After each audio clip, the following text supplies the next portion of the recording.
2034 সালের মধ্যে বাংলাদেশ হবে $1 ট্রিলিয়ন দেশ, প্রধানমন্ত্রী।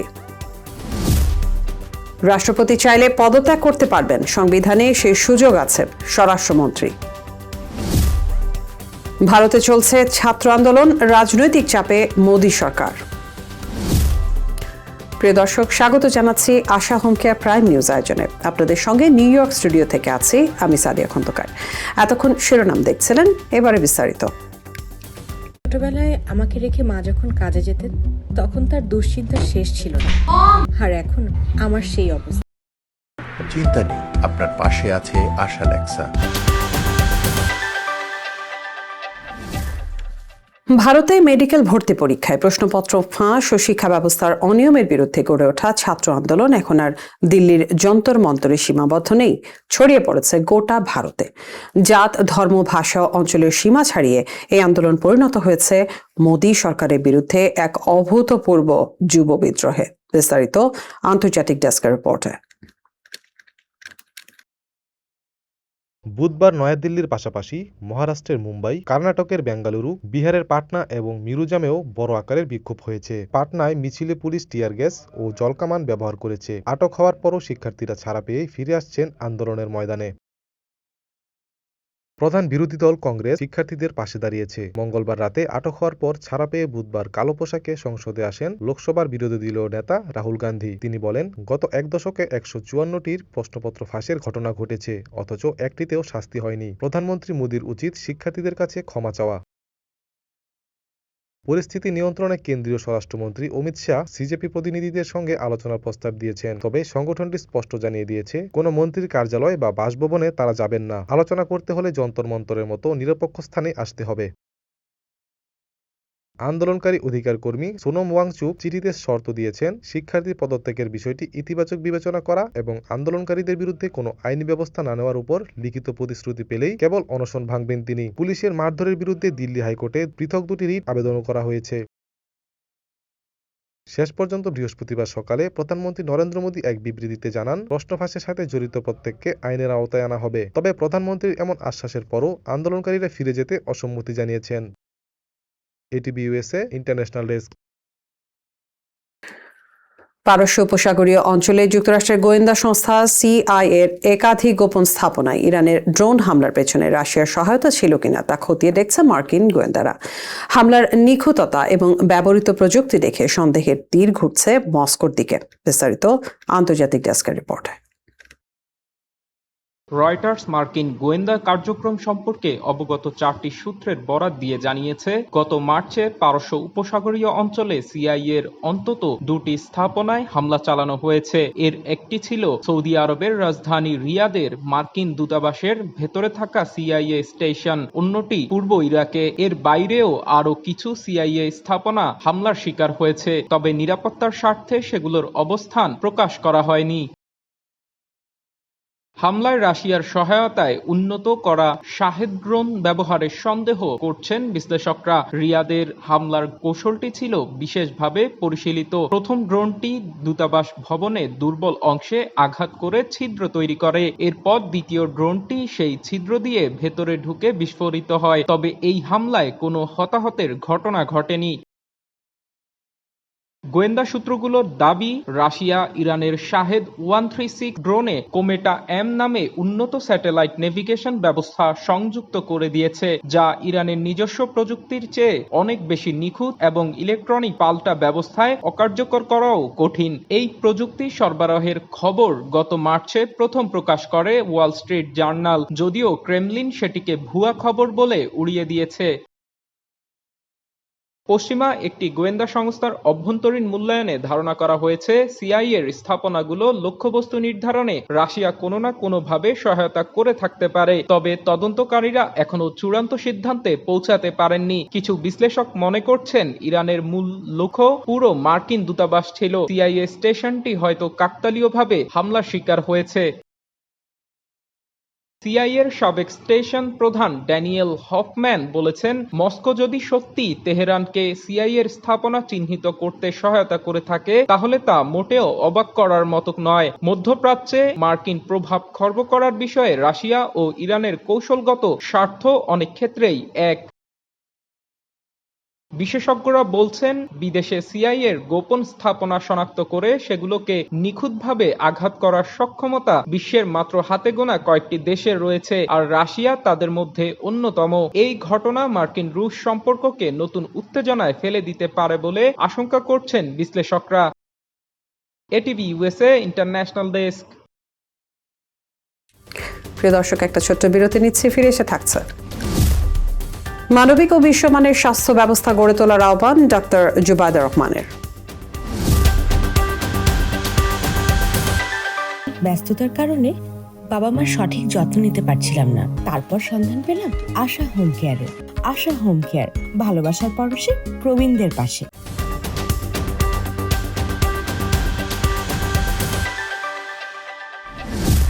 স্বাগত আর একবার আশা হোম কেয়ার প্রাইম নিউজ আয়োজনে।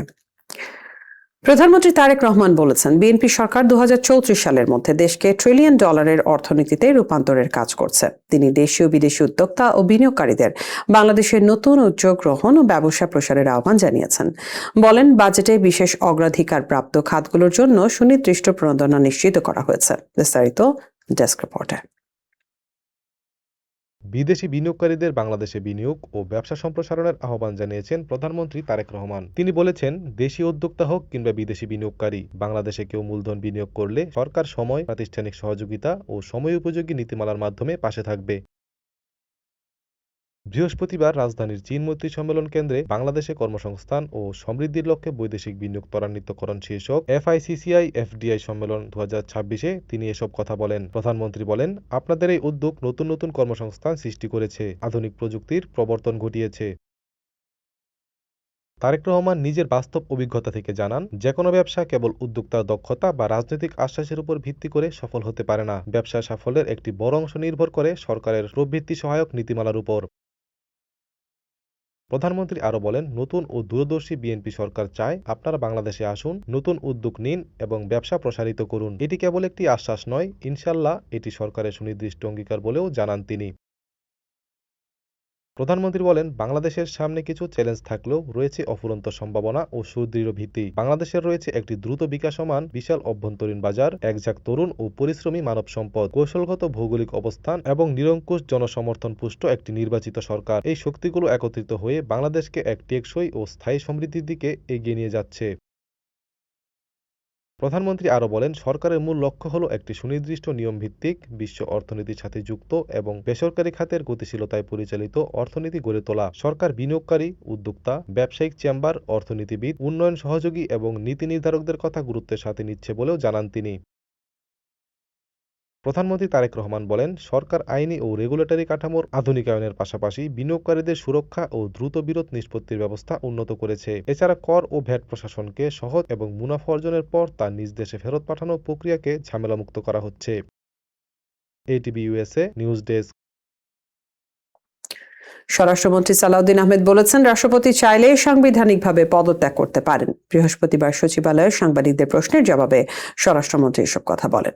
স্বরাষ্ট্রমন্ত্রী সালাউদ্দিন আহমেদ বলেন, রাষ্ট্রপতি স্বাস্থ্যগত বা অন্য কোনো কারণে পদত্যাগ করতে চাইলে সংবিধানে সে সুযোগ রয়েছে। তবে এই বিষয়ে সরকার কিছু জানে না এবং সরকারের পক্ষ থেকেও কোনো পদক্ষেপ নেওয়া হয়নি। পদত্যাগের গুঞ্জন নিয়ে সাংবাদিকদের প্রশ্নের জবাবে স্বরাষ্ট্রমন্ত্রী সালাউদ্দিন আহমেদ বলেন, আপাতত এটি শুধু গুঞ্জন। যদি বিষয়টি বাস্তবে ঘটে তখন সেটি নিয়ে প্রয়োজনীয় পদক্ষেপ ও আলোচনা হবে। বিদেশে চিকিৎসা নেওয়ার সময় শেখ হাসিনার সঙ্গে রাষ্ট্রপতির কোনো ফোন আলাপ হয়েছিল কিনা এমন প্রশ্নের জবাবে স্বরাষ্ট্রমন্ত্রী বলেন, এ বিষয়ে তিনি কিছুই জানেন না। রাষ্ট্রপতির পদত্যাগের সাংবিধানিক প্রক্রিয়া নিয়েও কথা বলেন তিনি। তার ভাষ্য, রাষ্ট্রপতি পদত্যাগ করতে চাইলে নিয়ম অনুযায়ী স্পিকারের কাছে পদত্যাগপত্র জমা দিতে হবে। এরপর সংবিধান অনুযায়ী পরবর্তী প্রক্রিয়া সম্পন্ন হবে।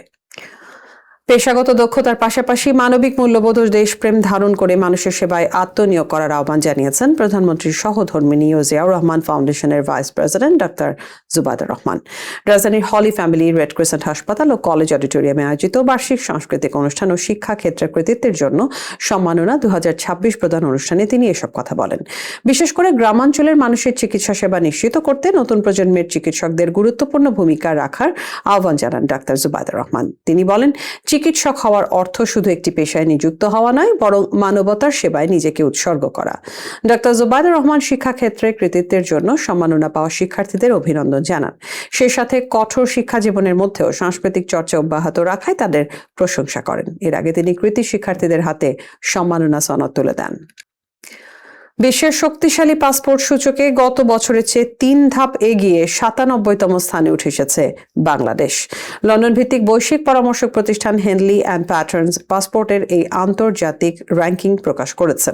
প্রতিষ্ঠানটির ওয়েবসাইটে বলা হয়েছে, কোন দেশের পাসপোর্ট দিয়ে আগাম ভিসা ছাড়া কিংবা ভিসা মুক্ত সুবিধা নিয়ে কতটি দেশে যাওয়া যায় তার উপর ভিত্তি করে শক্তিশালী পাসপোর্টের এই সূচক তৈরি করা হয়েছে। এক্ষেত্রে বিবেচনায় নেওয়া হয়েছে বিশ্বের 199টি দেশের পাসপোর্ট ও 227টি ভ্রমণ গন্তব্য।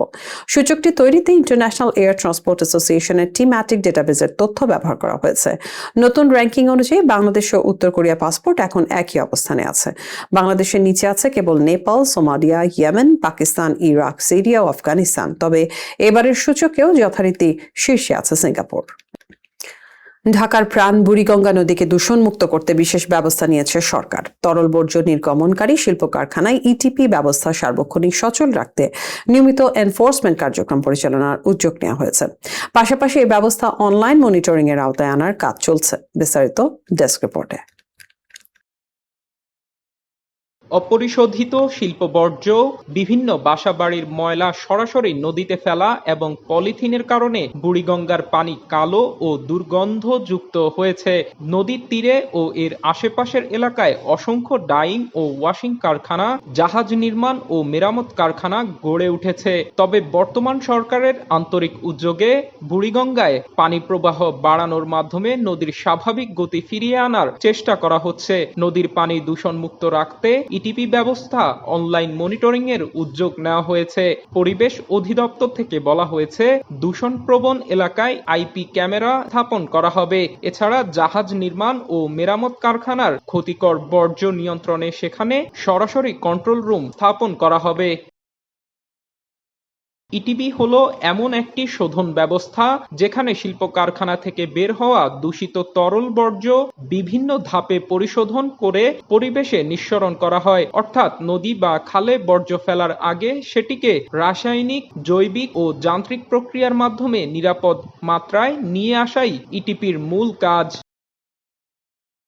কারখানা থেকে নির্গত পানিতে বিভিন্ন বিষাক্ত রাসায়নিক, রং, তেল, ভারী ধাতু এবং ক্ষতিকর পদার্থ থাকে। এই অপরিশোধিত পানি সরাসরি ড্রেন বা নদীতে গেলে পরিবেশ, জলজ প্রাণী ও মানুষের স্বাস্থ্যের জন্য মারাত্মক বিপর্যয় ডেকে আনতে পারে। ইটিপি মূলত পরিবেশ দূষণ রোধ করতে এবং পানিকে পুনর্ব্যবহারযোগ্য করতে ব্যবহার করা হয়। পরিবেশ, বন ও জলবায়ু পরিবর্তন মন্ত্রণালয়ের সংশ্লিষ্ট কর্মকর্তারা জানিয়েছেন, পরিবেশ অধিদপ্তর বুড়িগঙ্গা সহ দেশের শিল্পপ্রধান ও দূষণপ্রবণ এলাকার নদীর পানির গুণগত মান নিয়মিত পরিবীক্ষণ করছে। বুড়িগঙ্গা নদীতে 7টি পরিবীক্ষণ পয়েন্ট রয়েছে। এছাড়া নদীর পলি খনন করে নাব্যতা বৃদ্ধি ও দূষিত পলি অপসারণের জন্য বাংলাদেশ অভ্যন্তরীণ নৌ পরিবহন কর্তৃপক্ষ নিয়মিত ড্রেজিং বা খনন কাজ পরিচালনা করছে। পরিবেশ অধিদপ্তরের কর্মকর্তারা জানিয়েছেন, বুড়িগঙ্গা সহ ঢাকার চারপাশের নদ-নদী ও জলাশয় দূষণ রোধে পরিবেশ অধিদপ্তর নিয়মিত এনফোর্সমেন্ট কার্যক্রম পরিচালনা করছে। ইতোপূর্বে জাতীয় পরিবেশ নীতি 2018 প্রণীত হয়েছে, যার মধ্যে নদ-নদী, প্লাবনভূমি, জলাভূমি ও বিভিন্ন ধরনের জলাশয়ের প্রতিবেশ ও পরিবেশ সুরক্ষার বিষয়ে যুগোপযোগী নীতি নির্ধারণ, প্রয়োজনীয় কার্যক্রম গ্রহণ এবং বাস্তবায়নকারী সংস্থা চিহ্নিত করা হয়েছে। বিআইডব্লিউটিএ নদীর তীরবর্তী অবৈধ স্থাপনা, ডকইয়ার্ড ও অন্যান্য স্থাপনা উচ্ছেদে নিয়মিত অভিযান পরিচালনা করে নদীকে দখলমুক্ত করছে। বুড়িগঙ্গা নদীতে 307টি বর্জ্যের উৎসমুখ চিহ্নিত করা হয়েছে। এছাড়াও নদীর তীরবর্তী অবৈধ স্থাপনা, ডকইয়ার্ড ও অন্যান্য স্থাপনার বর্জ্য ও ময়লা সরাসরি নদীতে না ফেলার জন্য মালিকদের ইতোমধ্যেই নোটিশ দেওয়া হয়েছে। নির্দেশ অমান্য করা হলে তাদের বিরুদ্ধে আইন অনুযায়ী ব্যবস্থা নেওয়া হবে। ATV USA, national desk. উজানের ঢল ও মৌসুমী বৃষ্টির প্রভাবে দেশের উত্তর পূর্বাঞ্চলে আবারও বন্যার শঙ্কা দেখা দিয়েছে। সুরমা, কুশিয়ারা ও সোমেশ্বরী সহ কয়েকটি গুরুত্বপূর্ণ নদীর পানি এখনও বিপদসীমার উপরে প্রবাহিত হচ্ছে। বাংলাদেশ পানি উন্নয়ন বোর্ডের বন্যা পূর্বাভাস ও সতর্কীকরণ কেন্দ্রের তথ্য অনুযায়ী সিলেটের ছাতকে সুরমা নদীর পানি গত 24 ঘন্টায় বিপদসীমার নিচে নেমে এলেও সার্বিক বন্যা পরিস্থিতি এখন উদ্বেগজনক। বিশেষ করে সিলেট, সুনামগঞ্জ ও নেত্রকোনা নদীগুলোর পানি আশঙ্কাজনক অবস্থানে রয়েছে। একই সঙ্গে দেশের বিভিন্ন অঞ্চলে মাঝারি থেকে ভারী বৃষ্টিপাত এবং ঝোড়ো হাওয়ার পূর্বাভাস দিয়েছে আবহাওয়া অধিদপ্তর। তথ্য অনুযায়ী সিলেটের ফেঞ্চুগঞ্জে কুশিয়ারা নদীর পানি 3 সেন্টিমিটার বৃদ্ধি পেয়ে বিপদসীমার 35 সেন্টিমিটার উপর দিয়ে প্রবাহিত হচ্ছে। সুনামগঞ্জের মার্কলি পয়েন্টে একই নদীর পানি 1 সেন্টিমিটার বেড়ে বিপদসীমার 2 সেন্টিমিটার উপরে রয়েছে। অন্যদিকে নেত্রকোনার কলমাকান্দায় সোমেশ্বরী নদীর পানি 9 সেন্টিমিটার কমলেও এখনও বিপদসীমার 5 সেন্টিমিটার উপরে অবস্থান করছে। আবার একটা বিরতি নিচ্ছে, ফিরে এসে থাকছে। আচরণবিধি ভাঙায় লিটন ও মেহেদীকে শাস্তি দিল বিসিবি।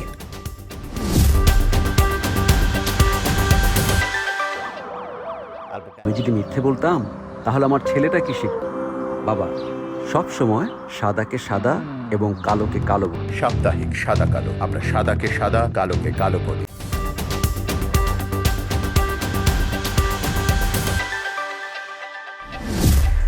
ফিরে এলাম আশা হোম কেয়ার প্রাইম নিউজে। এবারে খেলার খবর। শৃঙ্খলা ভঙ্গের কারণে লিটন দাস ও শেখ মেহেদী হাসানকে আর্থিক জরিমানার সুপারিশ করেছে বাংলাদেশ ক্রিকেট বোর্ডের ডিসিপ্লিনারি কমিটি। পৃথকভাবে 2 ক্রিকেটারের বক্তব্য শোনার পর এই সিদ্ধান্ত নেওয়া হয়েছে। লিটন দাসের বিরুদ্ধে অভিযোগ, পুনর্বাসন প্রক্রিয়ায় থাকা অবস্থায় বিসিবিকে না জানিয়ে বিদেশ সফর করেন। গত মাসে অস্ট্রেলিয়ার বিপক্ষে ওয়ানডে সিরিজে চোট পাওয়ার কারণে টি-20 সিরিজ ও জিম্বাবুয়ের বিপক্ষে একমাত্র টেস্ট খেলতে পারেননি। পরে জিম্বাবুয়ে সফরে ওয়ানডে দলে থাকলেও কোনো ম্যাচ না খেলেই দেশে ফেরেন।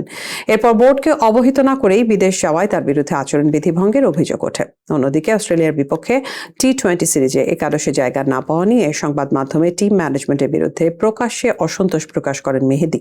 এই ঘটনাকেও আচরণবিধি লঙ্ঘন হিসেবে বিবেচনা করছে ডিসিপ্লিনারি কমিটি। 2 ক্রিকেটারই নিজেদের ভুল স্বীকার করেছেন।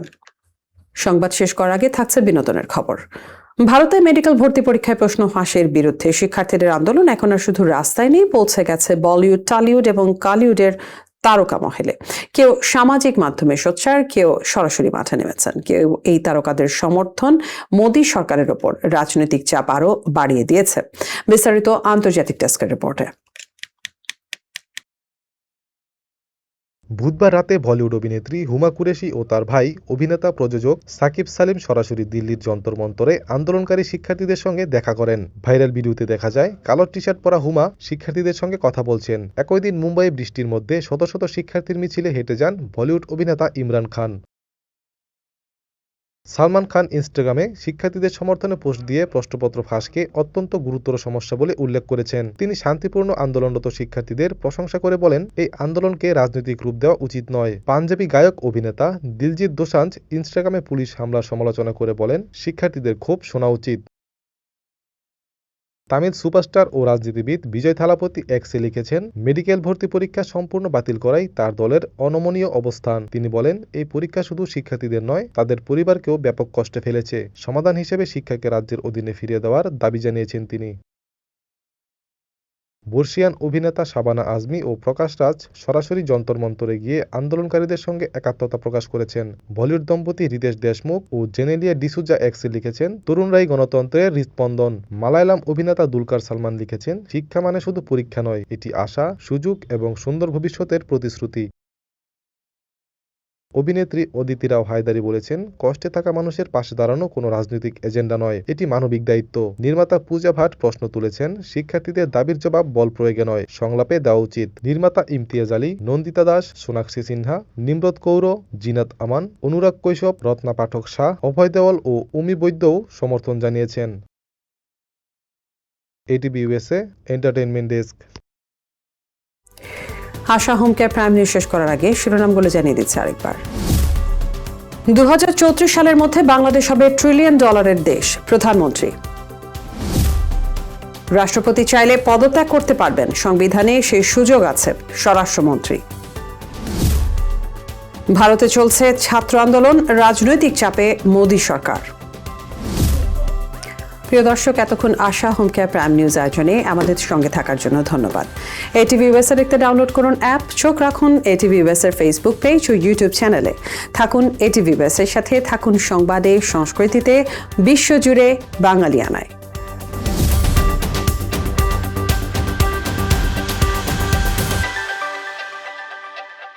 এটিভি ইউএসএ, বিশ্বজুড়ে বাঙালিয়ানা।